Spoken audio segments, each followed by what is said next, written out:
Na ausência de valores de pKas, a força relativa entre ácidos e bases pode ser analisada por meio de 4 fatores principais que influenciam na acidez e na basicidade. O primeiro desses fatores é a natureza do átomo que terá o próton a ser transferido em se tratando do ácido, ou o átomo que detém a carga negativa representando a base conjugada. Ao longo das linhas da tabela periódica, o aumento da acidez seguirá o aumento da eletronegatividade, da esquerda para a direita. Desta forma, nós teremos uma acidez crescente do metano para o fluoreto de hidrogênio. Essa acidez crescente decorre do aumento da polaridade ao longo da ligação, de tal maneira que no ácido fluorídrico o hidrogênio apresenta uma densidade de carga bastante positiva, facilitando a sua transferência. Contrário a esse aumento de acidez, nós temos que os grupos alquilas são aqueles que formarão as bases mais instáveis, as mais fortes, por conterem pares de elétrons sobre elementos pouco eletronegativos. A aplicação desses fatores pode ser observado nos 2 exemplos abaixo. Na primeira reação, os pares ácido-base conjugado sugerem que este é um ácido fraco, porque os hidrogênios que são transferidos estão ligados ao carbono, e que este é o hidrogênio mais ácido, porque ele está ligado diretamente ao oxigênio, a espécie que gera a sua base conjugada. Dessa forma, nós temos um ácido forte, uma base forte, e o sentido da reação é no sentido das espécies mais estáveis, ou seja, mais fracas. No segundo caso, nós temos um composto representando 2 prótons que poderiam ser transferidos, e aqui nós verificamos que este hidrogênio ligado ao átomo de oxigênio corresponderá ao ácido mais forte, consequentemente, a sua base será a mais fraca e mais estável. Caso o átomo que detém o próton a ser transferido seja comparado a outros presentes na mesma coluna da tabela periódica, nós temos que a acidez ela diminui à medida que caminhamos de cima para baixo na coluna, em decorrência do enfraquecimento da ligação química. Dessa forma, a transferência do próton se faz mais facilmente. Assim, a água ele é um ácido mais fraco do que o ácido sulfídrico, o ácido fluorídrico ele é muito mais fraco do que o ácido iodídrico. Como exemplo de aplicação desse fator, nós temos que a primeira reação, nós temos uma base fluoreto forte, porque o ácido é fraco, e um ácido forte, gerando uma base conjugada fraca, de tal maneira que este é o sentido correto, já que ácidos fortes se convertem em espécies mais básicas, se convertem em espécies mais fracas e mais estáveis.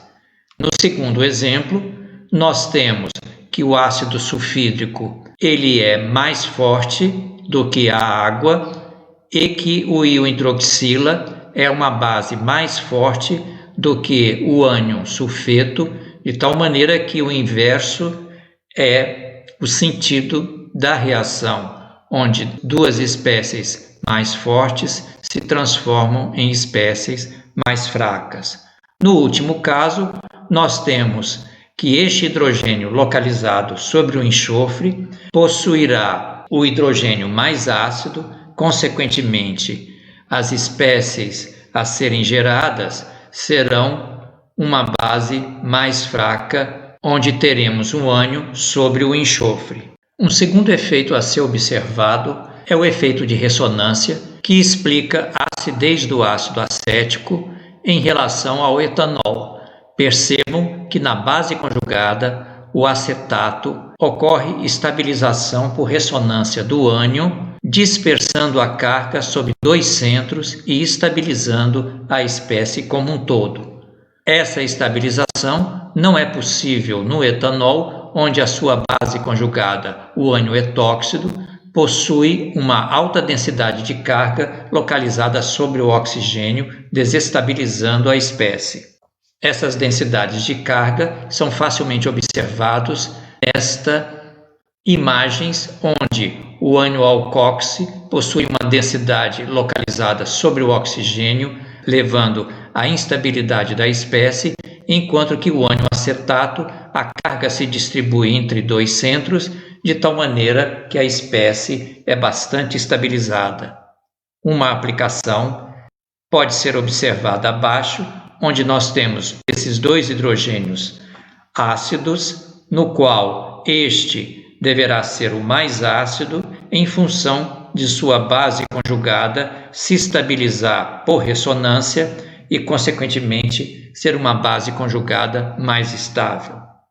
O efeito de ressonância também explica a grande diferença de acidez entre o fenol e o seu análogo ciclohexanol. Percebam que, quando nós temos uma hidroxila ligada ao anel aromático, a base conjugada, o fenolato, poderá dispersar a sua carga ao longo de todo o anel por ressonância, levando a uma distribuição de carga negativa ao longo de vários centros, estabilizando a espécie. Esse fenômeno não é possível ocorrer no ciclohexanol, onde a carga negativa está sempre localizada sobre o heteroátomo, desestabilizando a espécie. Em casos onde o núcleo aromático possui substituintes retiradores de elétron, como por exemplo o grupo nitro e carboxilas de cetona aldeído ou carboxilas de ácido e grupos cianos fortemente retiradores de elétron, por efeito de ressonância, nós teremos que essas posições, especialmente a para e ainda a orto, atuarão aumentando a acidez em decorrência de uma estabilidade a mais promovida pela carga localizada sobre grupos substituintes que atuarão retirando elétrons e estabilizando o ânion. Por sua vez, anéis aromáticos comportando grupos doadores, como por exemplo heteroátomos com pares de elétrons desemparelhados, como oxigênio, nitrogênio, enxofre, entre outros, acarretam uma diminuição da acidez, especialmente nas posições para e orto, em decorrência do favorecimento ou aumento da carga negativa por ressonância nessas posições. O ânion, então, se desestabiliza, não contribuindo para o aumento da acidez. Efeitos de indução eletrônica também influenciam a força de ácidos e bases.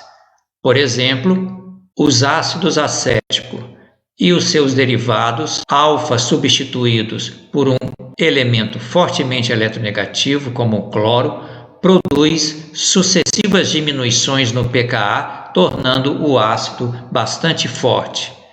Este efeito decorre dos efeitos indutivos retiradores de elétron do heteroátomo, dispersando a carga negativa em outros centros a mais do que aqueles em decorrência da ressonância. Percebam que os ânions, eles possuem uma dispersão maior de carga, enquanto que o ânion acetato, sem o efeito indutivo retirador de elétrons, possui aqui uma densidade de carga maior sobre os átomos de oxigênio, desestabilizando a espécie. Uma aplicação para este fator envolve a definição deste próton como sendo o mais ácido, já que a sua base conjugada se estabiliza em decorrência dos fortes grupos retiradores de elétrons localizados vizinhos a ela, enquanto que este próton será o mais fraco em decorrência de sua base conjugada instável, promovida pelos efeitos indutivos doadores de elétrons de grupos vizinhos a ela, aumentando a densidade de carga sobre o átomo de oxigênio.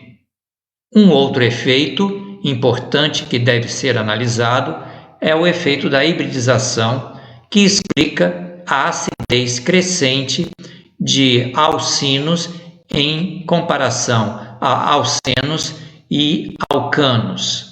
O efeito de hibridização ele é decorrente de uma maior densidade de carga fornecida pela tripla ligação em função da proximidade dos seus orbitais, polarizando a ligação, enquanto que orbitais sp3 não possuem esses efeitos de polarização devido a serem mais longos e, consequentemente, nós temos pouca polaridade entre o carbono e o hidrogênio.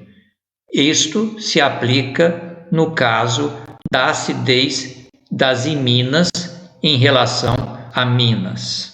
Dessa forma, é possível prever a acidez relativa a partir da análise da estrutura da base conjugada e considerando os 4 fatores que nós estudamos. Inicialmente, avaliamos o átomo que detém a carga negativa, lembrando-nos sempre das linhas e colunas da tabela periódica, dos fatores de ressonância que estabilizam a espécie, em especial as bases conjugadas, dos efeitos de indução eletrônica de grupos substituintes doadores e retiradores de elétrons que diminuem e aumentam a acidez respectivamente, e dos efeitos de hibridização, especialmente sobre o carbonos sp, nos quais acarreta um aumento na acidez dos prótons ligados a ele. Quando múltiplos efeitos podem ocorrer ao mesmo tempo, nós frequentemente seguimos a ordem de prioridade acima, embora havendo uma série de exceções.